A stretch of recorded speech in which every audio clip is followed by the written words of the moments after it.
Welcome to the Teaching Autism and Special Education Community Podcast. Hi, I'm Nikki, a passionate special educator, autism advocate, resource creator with over a decade of experience, and you may know me as the face behind Teaching Autism. This podcast is your go-to place for practical tips, hands-on strategies, and inspiring and funny stories to support special educators all around the world, whether it's building independence, creating engaging lessons, or finding that elusive work-life balance. I'm here to help you thrive inside and outside of the classroom. Let's dive into today's episode and make a difference together. Hey friends, and welcome back to the Teaching Autism and Special Education podcast. I'm your host, Nikki, and you may also know me as the face behind Teaching Autism. Today, we are diving into something that is really important in neuroaffirming education. Have you ever had a student who looks fine? They sit quietly, they follow instructions, they copy their peers, they don't cause trouble, and then later you hear, they completely fall apart at home, or you see them shut down by Friday, or maybe you start to notice those tiny cracks, so the clenched jaw, the rigid posture, the forced smile, and you think, were they ever actually fine? Now today we're talking about masking in the classroom, because masking can look like success, but it often comes at a cost, because a quiet classroom does not always mean a regulated classroom, and a compliant student does not always mean a safe student. So today we are going to unpack masking, what it is, what it looks like in school, why it happens, and how we can reduce the pressure to do it. So let's start right at the beginning. What is masking? Masking is when a person either consciously or unconsciously suppresses their natural autistic traits in order to fit in. Now, this can include suppressing stims, forcing eye contact, imitating peer behavior, holding in sensory discomfort, scripted social responses, monitoring facial expressions, sitting still when it hurts, and pretending to understand. It's a form of social camouflage, and it takes energy, a lot of energy. But why do students mask? Students mask because they have learned that their natural way of being is not always accepted. They might have been told things like, stop that, that's weird, you're being weird, look at me when I'm talking, use a normal voice, sit still.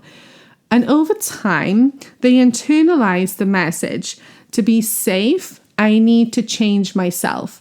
So they do, not because they're comfortable, but because they want to avoid correction, embarrassment, or exclusion.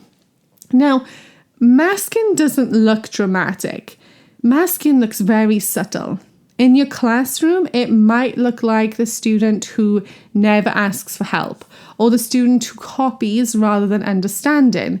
Maybe it's the student who smiles but doesn't join in, or the student who looks calm but is rigid. The student who suppresses movement until break time. The student who holds it together all day and collapses later on.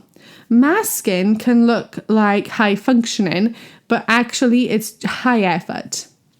Now, there is a cost of masking because masking uses cognitive and emotional energy.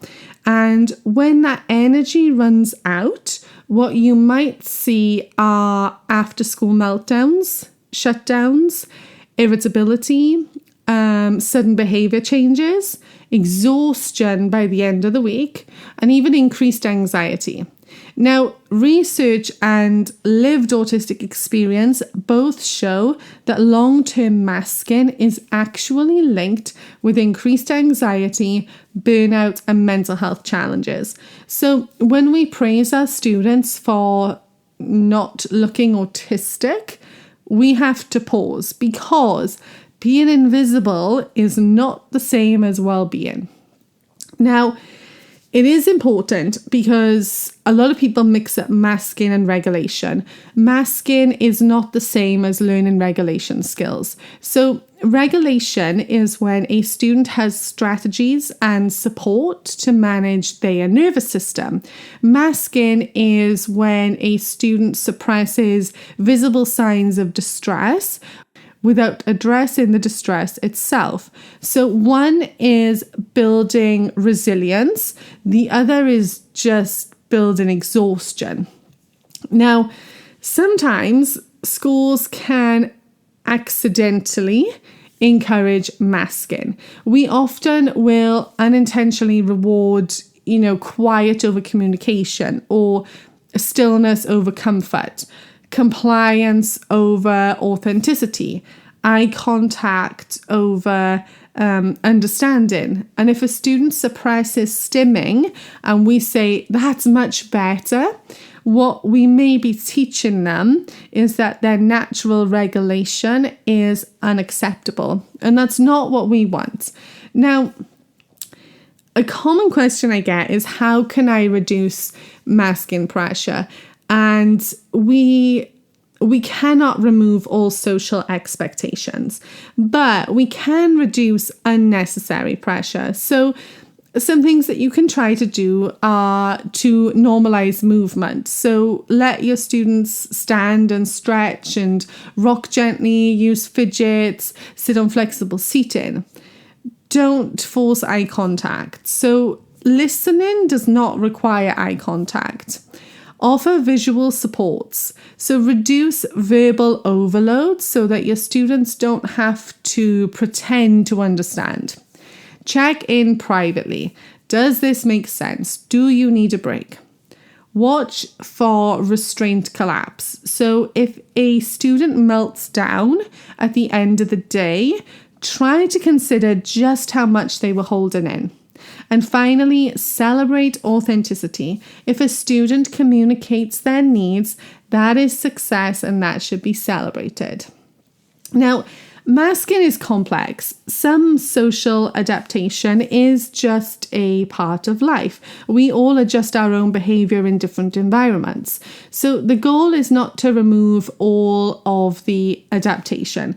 The goal that we want to reduce this sort of harmful suppression for our students and just increase that safe self-expression. So what we want students who can advocate for themselves, who can ask for breaks, who feel safe enough to stim, who communicate their discomfort, and who can be themselves without fear. All of that is very, very different from blend in at all costs. Now, you may be sitting there wondering to yourself that maybe you have praised a student for being quiet and still without realizing that that was actually masking. Now, that doesn't make you a bad teacher or a bad person. It doesn't. Most of us were trained to value this sort of visible compliance, and now we know more. And when we know more, we do better. So you can create a classroom where your students don't have to disappear to fit in and succeed. And that's what matters the most from this whole episode. If that's all that you take away, that is the most important part. So to wrap it all up, what is masking in the classroom? It is survival, it's camouflage, it's adaptation, it's an invisibility cloak, and it comes at a cost. So the next time a student looks fine, try and ask yourself, are they regulated or are they holding their breath? Because safety is not about how invisible a student can be. It's about how safe and authentic they can feel as themselves. All right, friends, thanks for tuning in. I hope you were able to take away a bunch of information from today's episode, and I'll see you again next week.